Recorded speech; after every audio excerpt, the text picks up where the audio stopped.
Sometimes I cheat when Nick's coming up here and I go like this to see what he's about to talk about. And I see we got some thunderstorms still in the Sierra. Yeah, we do. You know, the last couple of days it's been pretty busy up there, you know, and going into the weekend, we'll hold on to the same, event. Okay. Mid-afternoon timing of this. So, we just heard Brady talking about the trails up in Tahoe. A lot of people heading up there over the weekend and going to the lake itself.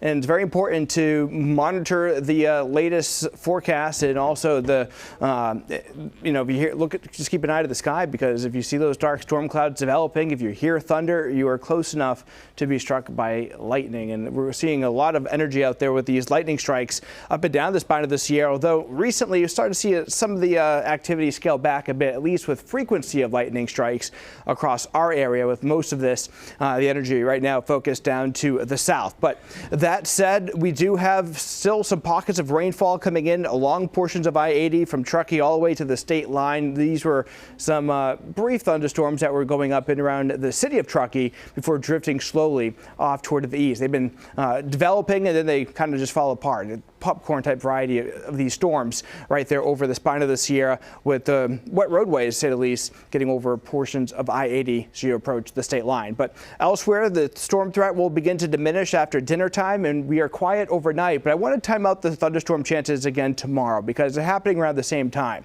About 2-3 o'clock, we see these storms developing with the peak heating of the day. And again, you can see Tahoe here. This is our futurecast, and we're starting to see some indications of some stronger storms tomorrow. And I'm not looking at severe thunderstorms, but some very heavy rainfall, some small hail, gusty wind with some of the heavier cells, along with frequent cloudy ground lightning strikes as these storms begin to materialize.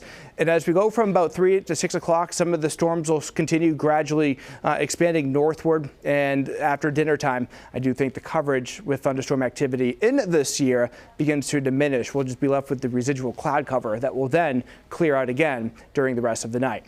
Temperatures right now in the 80s to mid 90s, 94 in Stockton. That Delta breeze starting to take shape here. We will see overnight temperatures upper 50s near 60 degrees before warming back up into the low and mid 90s tomorrow across much of the Sacramento Valley into the San Joaquin Valley. There will be a few areas out by Colusa and Sutter County where triple digits not out of the question, but I don't expect that to be widespread. All right, so here's that forecast for the week ahead.